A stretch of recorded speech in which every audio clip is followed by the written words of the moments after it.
guys, Ramblin Bob here again. So I want to teach you about the soup can method. So all you need is any kind of a soup can, or corn, or beans, or peas, or just about anything that comes in a can. And I'll show you how to do the solar panel without all the fancy gadgets.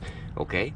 So what we're going to watch for is, we're going to watch for the shadows and the shades. So here's your can. You put it in the middle of the board. Okay? Now you notice this little half crescent moon right here? That means it's no good. That means it has to be turned a little bit like that, if you can see it. I know it's hard to see with my hand in the way, but see that little circle right there? See, that means that this panel should be aimed a little bit more this way. So what we'll do is we'll adapt it here a little bit. Turn it a little bit more towards the sun. This is really good for camping because you can't, you don't have all the space for all the fancy tools and gadgets and stuff. You have the bare minimum. So there you go, you put that there. Now notice it turned a little bit more. So you keep turning it a little bit more. This is kind of a timely procedure, but it works very well once you get it done. See how that's disappearing? So now the power inside is actually going up because the panel is aimed more correctly at the sun. Now with foldable panels, it's very tough because foldable panels are always, as you can see, they always move on you. So it's tough to get those, but you want to get the best you can. There you go. Now notice all the way around there's not much of a ring. See? Now if it was like this again, well, it's kind of hard to do. Let me turn it again, just so you can see it. So I'll turn it way off, okay? This is probably about, I don't know, maybe 10 to 20 degrees off here, which is a lot because your power will drop really a lot with that amount of angle. Notice how you put the can there. You see that? That little moon? Okay? And that also goes for the angle of up and down. So notice when we put this here, look at all that moon. It's too much, right? So if we were to turn it like that, you see how that goes away? That means this whole thing has to go like this, which is to your left or your right. I don't know. It's back. Whatever my right is, your left. So basically, we're going to turn this back. Kind of sounds funny, but this is how the old timers did it because we didn't have all those fancy gadgets and stuff. We had to just set it out there and eyeball it. And of course you can't stare at the sun. That's not a good idea. Almost. Yeah, it doesn't take much at all. You just have to be patient. Almost. Just a hair bit more and then it's good. So probably like that. That's pretty good. It's almost there.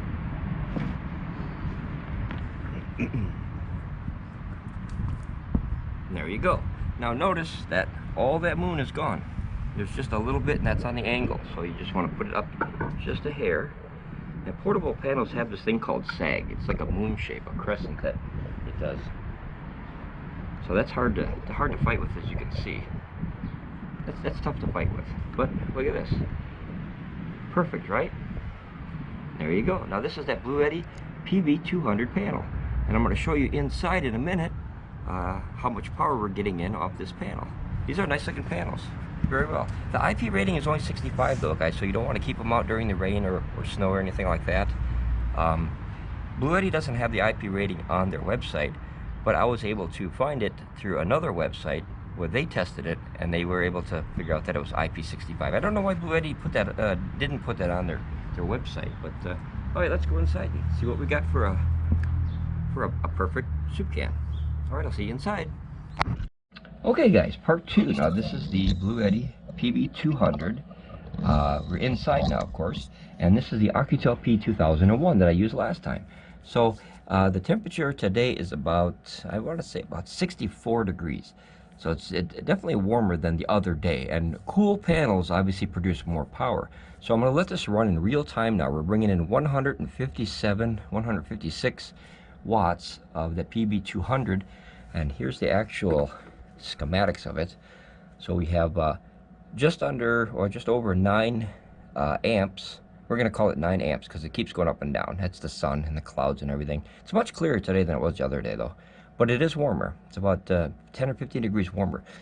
You're bringing in about 17 volts, and that's at about 160, about 164, 165, 163. It's still early in the morning. It's about 10:30 in the morning. So as the sun gets up a little stronger, usually between 11 and 3. Oh, hi, Kitty. Oh, okay. Rambling Bobcat's here again. So she's here. All right.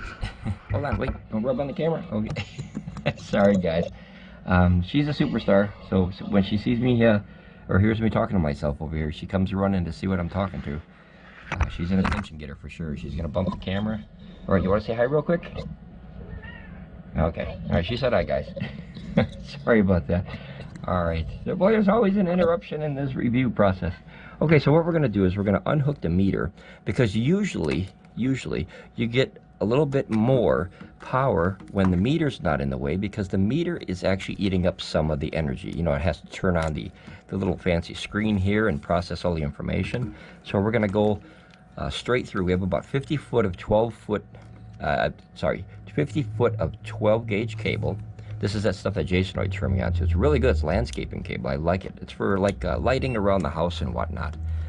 That is one thing I don't like about the ACOUCOU, is it beeps when the system turns on with the solar. So at the beginning of the day, at the end of the day, you will hear that beep if the voltage is too low or too high. Too low at the end of the day or the beginning, it'll beep like that continuously. So, okay, so we're getting 152, 148, and actually went down. That could be the clouds that moved in. Like I said, we're going to watch it in real time just to see what it does. Oh, there, it's kind of going back up, 154, 153. Yeah, that's solar for you guys. So what happens is in the atmosphere, you know, the whole atmosphere and the clouds and everything, they bounce around. You know, airplane could go between you and the sun. I mean, it could be anything. A bird could sit on the solar panel, and it'll affect that input largely sometimes.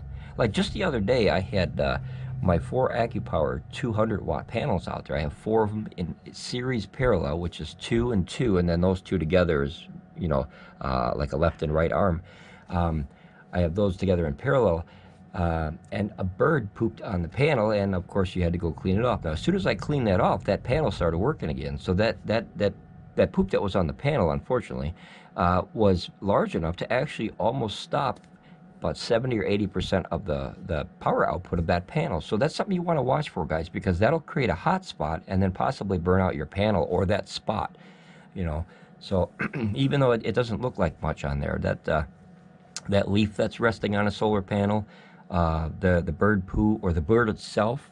Sometimes I notice that birds will sit on the edge of the panels because the panels obviously get warm. So on a cold day, the birds will sit right on the edge of the little panel right here. You know, like if this was a solar panel, they'd sit right here because they get the heat on their little toes from the solar panel. And, you know, I think it's kind of, it is kind of cool to watch, but I don't know if there's any dangers for the birds, you know, and there's really nothing you can do other than put like a fence around it or some crazy stuff. So obviously the bird's not grounded, so I don't think they have any danger. It's kind of like a worker up in the air that's not grounded. But it is funny to watch in the morning with the birds will come in, they'll sit on the edge of the gutter because the gutter might have a leftover amount of dew or rain from the night before, so that makes a little bird bath. And then they'll sit there and drink that, and then hop up on the panel and then warm up. It is fun to watch. My cat loves it, of course. But she has this thing about chewing on bags too. I don't know if you guys have cats. They chew on plastic bags when you leave them around, so you always have to move them. That's a crazy thing. It does seem that the panel is very solid, though. It is coming in a little bit less. I had 177 the last time, but that was at 12:30. It's 10:30 a.m., so what I'll do is I'll do a few minutes now, and then maybe a few minutes at 11, and a few minutes at 11:30, and, you know, and you can kind of see the increments as far as when the sun comes up. I was going to do it at all at one time, but I thought I want to get a real-world perspective as far as the timing and the space between the time as far as how many watts are coming in at that particular time. You know, that just so you can get more of an accurate representation. Now, a 200-watt panel coming in at 155 watts is approximately 75%. That seems to be an average of what I've noticed of my learning of solar panels, is what people put out. They always say, what's a 200-watt panel? And then it puts out like 140 to 160, 170 watts, somewhere in there, which is somewhere between, excuse me, 60 to 80% of the rated output. There's a few panels that I've actually found. I've talked about them a lot. The Thunderbolts. by Harbor Freight, which you wouldn't think are good panels at all. They're fantastic, cheap panels. You can run down the street and, you know, grab those and toss them on your system and, you know, have 100, and you actually get 100 watts. I was really surprised, or extremely close to it. Like, I was getting an average of 96 watts per panel for 6 of them. I have 6 of them now in series parallel, series of 3, and then those 2 series of 3 in a parallel of 1, you know, and that way I can go in one port. And then on the other side, I have the Acopower 200 watts. I have 4 of those in series parallel. But like, just to give you an idea, I don't know if this camera will reach up here. So on this system here, I have 123, 124 watts coming in. And this system is the Acopower 200 watt panel that's laying flat outside. It's not aimed at the sun or not, it's just flat. So that's a very low input, but you can understand why, because when a panel is completely flat like this and the sun is over here, it's not going to do much good. You have to aim it towards that, you know, that sun. But this one is hardwired into a trailer, and the trailer is obviously flat. So, you know, because you can't have it up in the air, because when you go down the freeway, it'll rip it right off there or cause more drag, and your mileage per gallon will go down, you know. So, but that's getting 124, and the properly aimed, well, as best I could, aimed at that panel for the Bluetti's panel is getting 156. So it's slowly going up. Here, 157. Oh, there it dropped down again. Up and down. That's solar, guys. It's crazy. You know, watching this is like watching like a lottery. The numbers are changing all the time, you know. It usually doesn't get very, very solid until probably about noon in my area, because at noon, like, I have this other one charging. If I can put the camera over this way, you got lots going on today, because this is one of the first days where I have, you know, pretty decent sun. So on this system here, I have see, I have 943 watts coming in, and I'm using 260.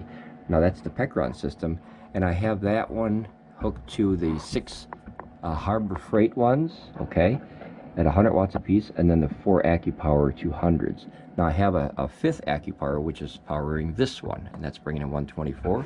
And then I have the PV200 foldable portable panel on this one. Notice it's 155, 156, 157. So you can see it slowly going up as that sun kind of rises up in the air. You get more attention here, but depending. Oh, see, now that might have been a cloud that moved over. You know, the wind is pretty good today, so the clouds are moving at a pretty good rate. Let me look on the camera real quick. Give me a second. Yeah, it looks pretty good. There's a few puffy ones out there, so every once in a while, one of those big puffy cotton ball clouds will, you know, drift over the panel a little bit, and you'll see that drop down. But we're watching in real time here and see what it does. Yeah, it's very stable, though. It's very stable. That's a nice little panel for emergencies. If you guys need, you know, something where, you know, you just need a little something to kind of get you going, or if you had 2 of those in series, you could double this up to 300, and then you could have this system maybe charged up in a day. So if you can get this to 300 watts input with 2 panels, that would be, let's see, 3, 6, 9. So in about 6 hours. So I'm pretty sure you can get that in a day. Usually you get about 5 solar hours in a day, and that's 1,500 watts. And then you get a little bit before that, a little bit after. So I think you can get about 250 watts in the morning, 250 in the evening, and then 1,500 strong watts during that peak solar day, which is the 5 hours. My solar day starts at about 11 o'clock and goes till about 3.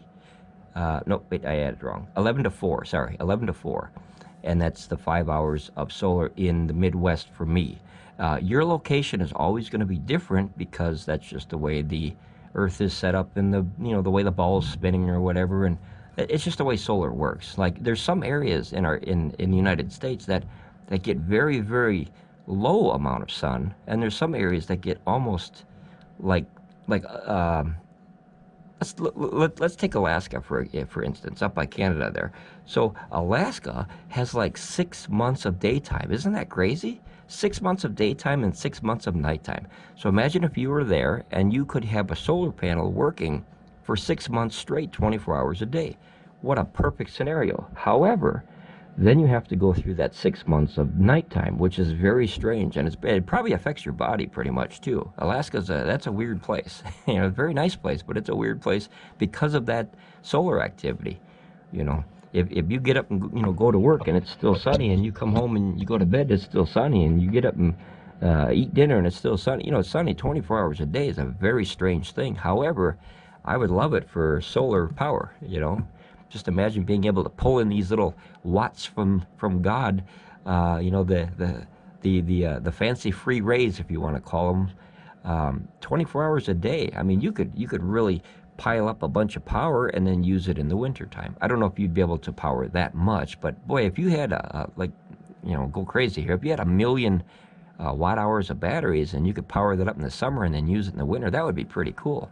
I'd have to break down the numbers of that and see how long 1 million watts would last. I only have 8,000, 10,000, 12,000. I have about 13,000 watt hours right now in this system in this room. It's three different systems. Well, actually, 4 different systems. One's a very small one. But you'd be amazed of how fast you can run through power. You know, these are 2,000 watt hours a piece. And just to give you an idea, if you used a microwave here, a 1,000 watt microwave for 1 hour, you're 50%, you know, down on your power station already. So you're not going to use a microwave for an hour, but just to give you an idea of how power works like that. Like say you had a 100 watt light bulb, that means you could go approximately 20 hours. Now you don't get 20 hours because of, you know, the conversion rate and the battery capacity as far as, you know, you don't get what's rated, you know, that kind of thing. So this system gets about 1,500 watt hours per cycle. I think it was like 1,550. And that's a little bit, like you get 10% that's reserved, so the battery doesn't go too low. Even though these are lithium iron phosphate, it's just a reserve. And then 10% is usually lost to conversion of power. When you convert power to power, you lose power, as weird as that sounds. Just think of every time you go to the bank. If you want to convert one currency from one country to another one, they charge you. So always think of it that way with power. When you convert power to another kind of power, it costs power. So it sounds strange, but after a while you get used to it. Kind of like the conversion of the solar panels. Sometimes they're very confusing at first, but you really do get the hang of it over time. When I first bought solar panels, I was very frustrated because, you know, this is a 200 watt panel, and look, I'm only getting 156, 158 watts, so I should be getting my 200, right? Well, there's line conversion, connection conversion. Are your connections good? Is there any water in the system? Is there any shorts in the system? Is there any heat? Heat buildup loses power. The battery type that you're going into, this is a 48 volt battery pack here. The Pecron is a 24. My Mylan's a 12 volt, I think, or it might be 18. I don't know, that's one of the oldest ones I bought. That's a pretty old one. It's probably a 12 volt battery pack. But see, notice this is going up real slow here. So now we get up to, I think, 159, I think I saw. So as the day progresses, you do get more power. But I do like the real-time test so you can see it in real time. The only thing I don't have is the power station outside next to the panel because it's very hard to see on this little... I use a GoPro, guys, and the GoPro sometimes is very hard to see on the brightness of outside. So I see it's kind of inching up there a little bit, 158, and I saw 159. I think that was the highest we got. Yep, there, 159 just for a split second. There you go. But, you know, as the day progresses, that sun kind of rises like that, and then as you can see on the shadow, that, you know, it gets in the middle, and that's the sweet spot. So from here to here is the sweet spot of solar from these angles here. So that's 11 o'clock and 4 o'clock for me. And then you do have a little bit where it's like, you know, 10 o'clock, 9 o'clock, 8 o'clock. I get power coming in usually from approximately 7 a.m. all the way to 11. And that it's not good power, but it's power. So like say if I was using, say I was using 100 watts of solar, and I'm sorry, 100 watts of my battery, and I could pull in 100 watts from the sun, which means I get free energy, guys. So that's the key, is you want to get the sweet spot, which is the free. Here, to give you an idea, the 1,200 watts of solar that I have on my bigger system here, that's up to 955 watts. And then this one is the Acopower, that's bringing in 124 again. Now remember, this one is flat, guys. This was flat. It's like a mobile trailer. It's kind of like the one, you guys ever seen that video from, not Jason Oid, Will Proust. That guy's really intelligent when it comes to the solar stuff. I learned a lot from him too. He made this solar portable trailer where you can put a bunch of big panels on a trailer, and then you drag it around your yard, and whatever you need it, you pull it out, and then you use it, and then you put it back away. That way you can store it or something, or travel with it. I mean, it's kind of neat. You could travel down a freeway pulling this little trailer, and then have a wire coming into your RV or whatever, and then that's actually pulling in. I think he had 1,000 watts on there, I think. I'm not sure, but I think it was 1,000 watts. And imagine being able to pull in 700-800 watts as you're driving down the freeway because the panels are flat, remember. You know, that's pretty cool, because by the time you get where you're going, here you got a few kilowatts of power possibly, you know. And if it's a summertime, you get a bigger chunk of power.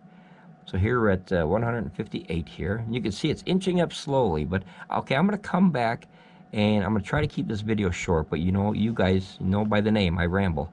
So what I'm going to try to do is I'm going to come back in about a half an hour or so, and then we're going to get an idea of where it is in about a half an hour, okay? And then I'll also let you know the temperature too, because I think that's important. It's about 64 or 65 degrees right now, so it's getting to be a better day.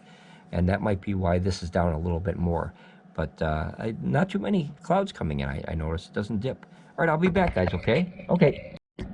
Okay, guys, we're back again. Now we're back to the Bluetti 200-watt foldable solar panel. Okay, so we're bringing it about 155. It's about 12 o'clock noon, so the solar should be really getting good for the day. It's usually between 11 and 4 is when solar is good, depending on obviously sky conditions and then cables and hookups and all the doohickeys in between there. We're pulling about 75% rated power out of that panel right now. Now, it's almost 70 degrees right now. It's heating up good today.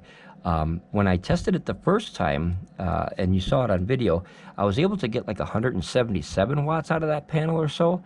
That was it was under 50 degrees that day. I think it was like 49 or something like that. It was pretty chilly outside, and that cold air really helps with the production of electricity. The voltage and the amperage goes up higher because you're able to keep it cooler. It's kind of like in your engine of your car. If you keep the engine cooler, you can produce more horsepower, and this is kind of your horsepower here. So that's one way to learn. My cat's on top of my other one because it's warm. She likes these power stations because they heat up when you charge them. So it becomes a cat bed. Yeah, so we'll do the test for a few minutes here and just kind of see in real time. Once again, this is the Bluetti 200, the PV200 200-watt foldable portable solar panel. This is the one that I won in that contest drawing. I won 2 of them, guys. Can you believe that? 2 of them. What luck! I mean, these are $500 or $500 panels a piece, and I won 2 of them. The luck! Holy cow! Maybe it's the world telling me that Ramblin Bob Reviews is gonna actually make it and then be a big channel one day. Who knows? But knock on wood. Where's the wood? I'll knock on some wood. But I really enjoy doing these reviews for you guys, and I learned something and you learned something. So as a team, we can learn together. You know, that's usually the best thing. A lot of times when you read a book or something, you learn, but there's no one there to explain it. So this way, if I make a mistake or if I don't know something, you can chime in, and then boom, we learn together on the video. That's what the comments are for. So feel free to leave a comment, like the videos, be a subscriber, be a part of the subscriber family, guys. We're growing pretty quick. We got like 300 plus subscribers already. So what we could do is build a small community here, and if you had a question, you know, what does this mean? What does that mean? What is that for? What's the 60 hertz mean? And then we can help each other learn and enjoy our hobbies together. It's kind of like fishing. When you go fishing, if you know a secret that really catches fish good, boy, if you could help other people, they could feed their family with that knowledge. I'll give you a prime example while we're watching this. I'm going to ramble for a minute here. So I used to go fishing under a bridge it's like a highway, okay? And it was a very, very long spanned bridge, and they had these big pillar poles that hold up obviously the middles, right? So this family, this man and woman and kid were fishing there, and they were fishing real close to the shore with these little worms and everything. And of course, that's in a river. The fish don't like to sit on the side of a river unless the flow is not strong, because if you think of it this way, if you were a fish, would you want to sit on a treadmill all day or sit off to the side? Of course you'd want to sit off to the side. So what I did is I put on these big old rubber boots, right? I think they call them waders, right? I have this old set of waders that well, I always thought it was a weird name, but I think they're called waders, where you wade into the water. But anyway, I put these on, and I walked out there about maybe 10 or 15 feet up upriver from these big pillars, and I tossed my little, I had like what's called a frizzy, and I tossed it right behind the pole and let it sit there. And then of course the way the current is, it goes around the pole and comes back, so you don't have to fight to stay in that position. So a lot of big fish, they get tired, you know, they're traveling 100 miles, who knows? So they stop in these areas where they can rest. And of course, if you have food dangling right in their face, who's not going to eat it, right? That's like hanging a Twinkie in front of you. You're going to nibble on that, or a ho-ho, or a ding-dong, or who knows. Jolly Ranchers, all kinds of good stuff out there. But so anyway, I put that right there, and next thing you know, I caught a 15-pound catfish. It was just sitting there. You know, 15 pounds is a good-sized fish. So I walked over to the family and I said, well, I don't need this one. I was going to put it back. If you like to, if you're fishing to eat, I'll give it to you. So I gave them that, and in that short process, I gained a new friend. I met a nice new family, and I taught them the techniques that I was taught when I was a kid, you know, almost 45 years ago, of where and how fish like to swim in a river, and that way they use that information and they can teach their kids and their kids and their kids. And as a community, we can all eat together. Now this is similar, but obviously you're not going to eat it. So if this power station is the fish, it eats that power in, right? So if we could find new ways and better ways to help each other get this power into the system, boom, these things can eat better and faster, right?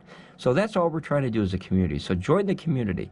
It's a really cool place where if you have a question or a problem, boy, these guys have, you know, they have a lot of knowledge and no output or no outlet or no platform to kind of express, you know, hey, I have the info for that. Like I watch the Bluetti streams. I watch a lot of the other live streams. I watch Jason Ord. I watch Will Prouse. I watch Reeway Productions. There's a lot of good guys out there where you can get a lot of knowledge, and we're trying to build this little community here, and everyone knows everybody. And that way, if I message Jason Ord on the side and say, hey, I have a question with this product, boy, he's got an answer for me, and we can learn together. So what a cool community, guys. It's really cool. So join the community. Don't get left out. You know, we can learn our hobbies together. All right, so I think I'm gonna leave it at there. So that's the Bluetti one, solid 152. A little bit of haze today. It's not bad. I live in a big city, so you're always going to have that haze. I don't know what that is, but it kind of lingers over the cities. It might be pollution, who knows, like when you see in California. But I'm going to leave this test at that, and now we know that this panel can definitely produce at least 75% of its rated power on an average day, and that's what these tests are for. I spiked it all the way up to like 179, but remember, that was a cooler day in the morning time. And panels work better in the morning sometimes because of the cool air, keeps them cool. Or there's little dew, the little water droplets that stay on the panel that helps cool it down like a radiator of a car. But we'll put it at there, 75% output. That's about average of what I see for most of long-term solar panels of what I've had. There's a few that surpass that. The Harbor Freight ones are crazy. I wish they'd make bigger ones. But those 110% to 120% output, that's amazing. But, all right, we'll leave it at this one, and then I'm going to go back and I'm going to do the other one. Okay, guys, I'll be back. Well, actually, this video will be done, and then I'll go back to the other video. Ramble on, guys. Bye.